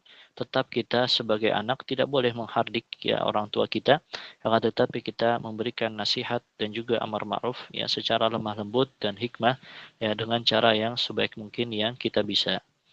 Ya. Boleh Satu lagi bertanya Ustaz? lagi? Oh, ini ada. Baik. Yang online silahkan. Tafadhal Ustaz Marwan. Berkaitan dengan puasa Ustaz. Ya. Bisa nggak orang tua kita sudah meninggal Ustaz, namun dia Ya. didapati dengan kehidupannya pernah meninggalkan puasa bulan Ramadan Ustaz. Jadi kita mengkodonya atau bisa nggak mengganti puasa tersebut dengan fidyah Ustaz, membayar fidyah. Ya, meninggalkannya berapa lama atau berapa kali atau berapa Ramadan? Nah, kadang itu nggak terhitung Ustaz. Artinya dalam per tahunnya berapa gitu tidak terhitung Ustaz. Seperti ibu lah gitu kan Ustaz. Ibu itu kan punya, namanya perempuan itu kan ada haid Ustaz, ya kan? Nah, situ dia belum sempat menggantinya Ustaz. Nah, asalnya gimana Ustaz? Apakah kita mengkodonya atau membayar fidyah gitu Ustaz? Berarti jumlahnya juga tidak diketahui. Ya, namun secara gambaran selama dia berpuasa di bulan Ramadan tertimpa haid tapi belum pernah menggantinya Ustaz. Selama hidupnya begitu berarti? Yang kita tahu lah Ustaz, artinya yang sering-sering dia meninggalkannya di waktu gadisnya atau sampai dia meninggal gitu. Dan kita tidak tahu itu pernah mengqadha. Iya, nggak pernah mengqadha. Gimana Ya. itu Ustaz? Naam, Syekh, soal ya Syekhana. نعم. السؤال يسأل عن والدته بأن الوالدة من شأنها إن كان في رمضان وأصابها الحيض أو النفاس مثلا أفطرت لكن بعد ذلك لا تقضي صومها وأيضا هذا وقع مرات وكرات حتى لا يدري ابنها كم يوما على والدته وهل يقضى عنها أو يفدى عنها. توفيت. نعم توفيت. رحمه الله. لا يقضى عنها ولا يفدى عنها، وكان الواجب عليها أن تقضي ولكنها لم تقضي، والواجب على أبنائها أن يستغفروا الله تبارك وتعالى لها فقط.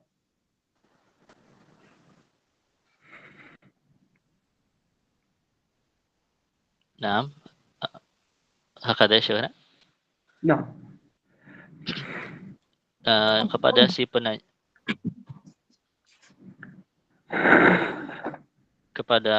bahwa qadarullah kalaulah sang ibunda demikian, maka Syekh menjawab bahwa hendaknya anak-anaknya, keturunannya memintakan ampun bagi orang tuanya, ya bagi orang tuanya tersebut yang dia zahirnya tidak mengqadha seperti itu.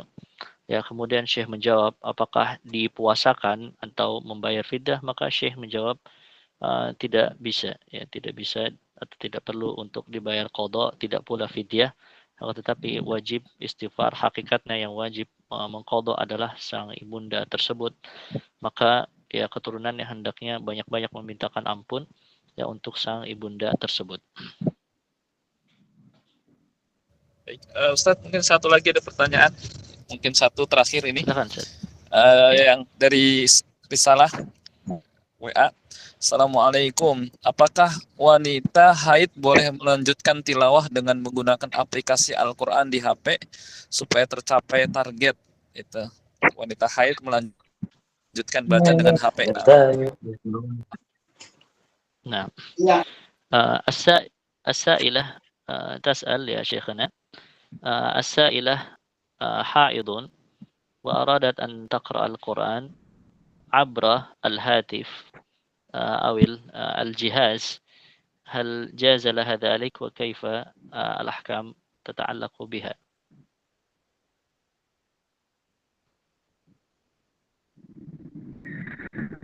هذه المسألتان، المسألة الأولى قراءة القرآن للحائض، والمسألة الثانية مس المصحف للحائض، وهما مسألتان مختلفتان في الحقيقة. أما قراءة القرآن للحائض فيجوز للحائض أن تقرأ القرآن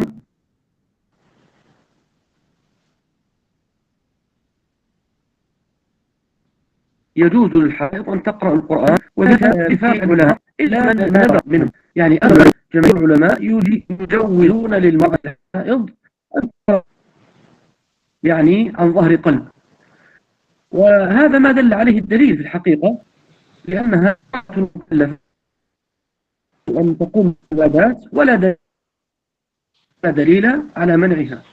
والنبي صلى الله عليه وسلم يقول لعائشة رضي الله عنها: افعلي ما يفعله الحاج غير الله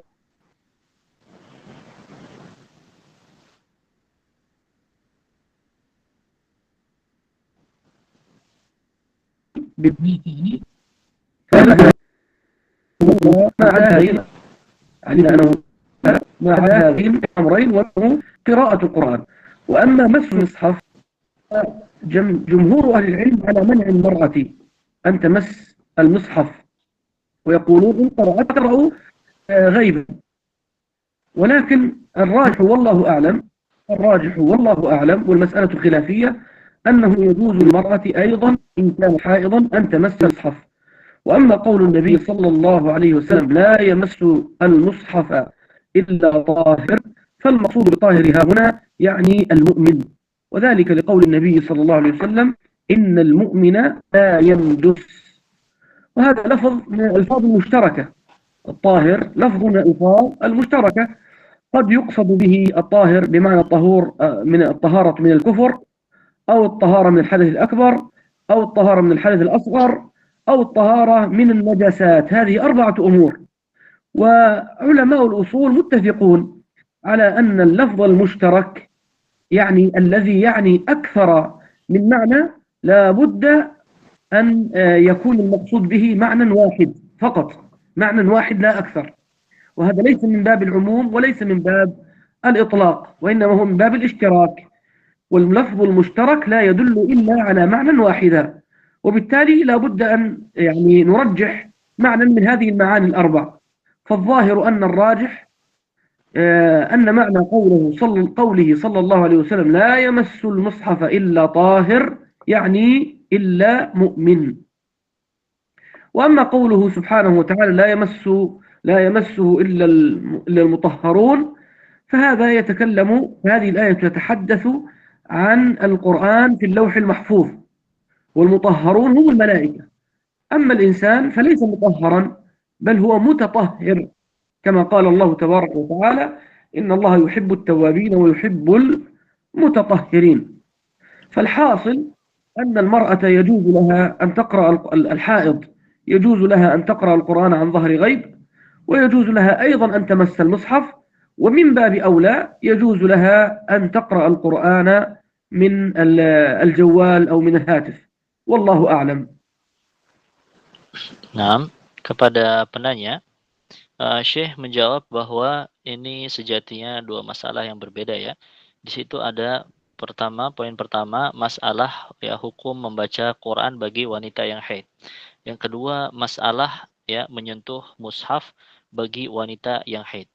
Adapun masalah yang pertama, yakni masalah ya tentang membaca Quran, maka banyak ulama membolehkan bagi wanita yang haid untuk membaca Al-Quran, yaitu qaul dari banyak ulama muhaqqiqin, yang itu berdasarkan di antaranya hadis Nabi SAW ketika Aisyah, ya ibunda Aisyah radhiyallahu anha itu sedang haid, Nabi SAW mengatakan if'ali ma yaf'alul hajj ghairu alla tatufi bil bait hatta tathuri.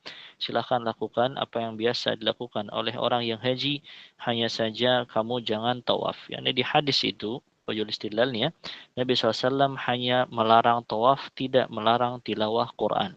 Maka itu dalil ulama yang masih membolehkan wanita haid untuk membaca Al-Quran. Adapun menyentuh mushaf, memang itu khilafnya lebih kuat lagi. Ya, khilafnya lebih kuat lagi di sisi para ulama. Memang ada dalil yang melarang tentang hal itu, yakni la yamassul Quran illa tahir, tidaklah menyentuh ya Al-Quran, tidaklah menyentuh mushaf kecuali suci.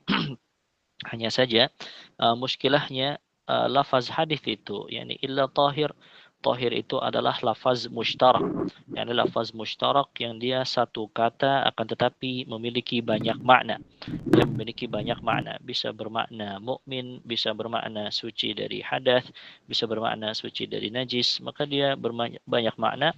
Wallahu alam, makna yang lebih dikuatkan di sini ya, berhubung lafaz mushtarak itu haruslah ditentukan maknanya. Makna yang lebih kuat adalah maksudnya mukmin, yakni tidaklah membaca kecuali mukmin, yakni muslim. Ya, adapun ayat la yamassuhu illal mutahharun, maka maksudnya itu adalah konteks tentang Lauhul Mahfuz yang hanya bisa disentuh oleh para malaikat, yang tidak bisa disentuh oleh setan, ya, sehingga itu bukan istidlal tentang menyentuh mushaf. Maka wallah alam, Syekh masih membolehkan, yang mengikuti pendapat yang masih membolehkan membaca Al-Quran, apakah secara ghaib, yakni tidak melihat mushaf, atau bahkan secara menyentuh mushaf. Terlebih lagi secara qiyas aula jika itu melalui HP atau alat-alat lainnya ya yang itu tidak sampai tingkat mushaf, maka lebih dibolehkan lagi. Ya, wallahu alam. Ustaz, karena sudah terlalu malam mungkin minta ke Syekh untuk Nah, karena tafadhal sudah terlalu malam ini. Ya, mohon maaf bagi teman-teman sekalian, ini pertanyaannya begitu banyak ya malam ini, Masya Allah ya, partisipasinya begitu banyak, akan tetapi ini waktunya kiranya tidak mencukupi. فليتفضل لشيخنا الفاضل لكلمة الخاتمة يا شيخنا. جزاكم الله خير.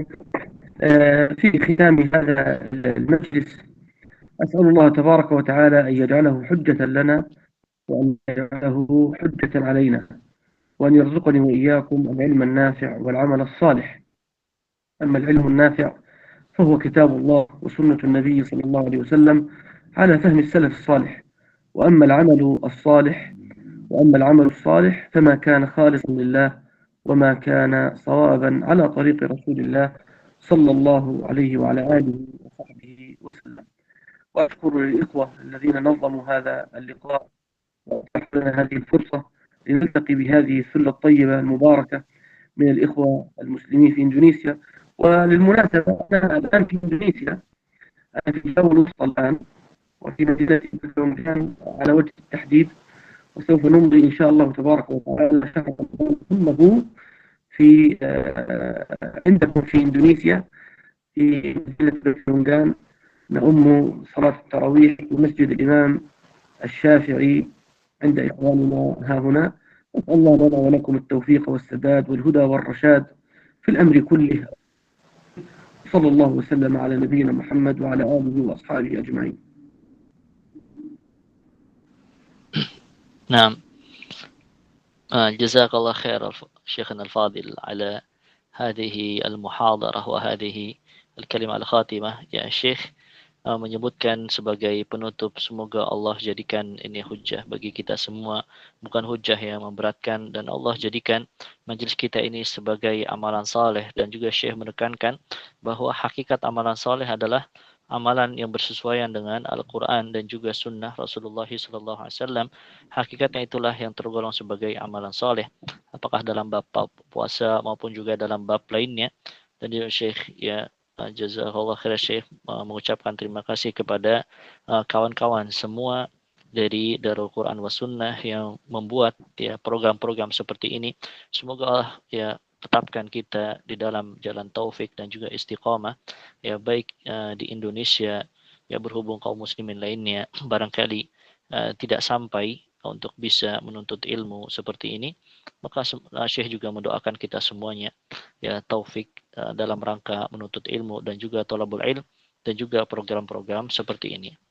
Barangkali saya serahkan kepada Ustaz Fadil, Ustaz Marwan, silakan.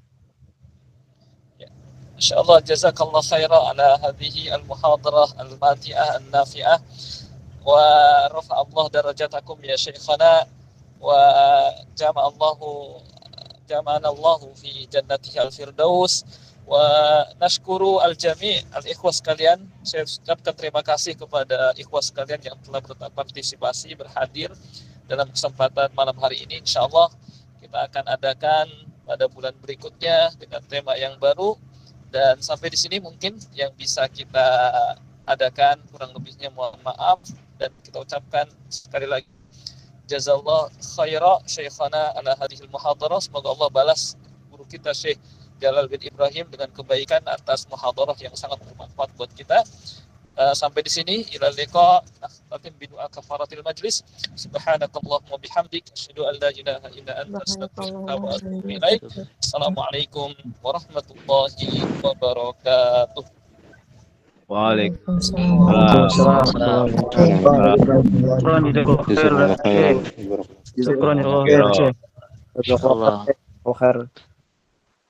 Jazakallah Syekhana al-Fadil wal ikhwah wal akhwat al-fudala jami'an.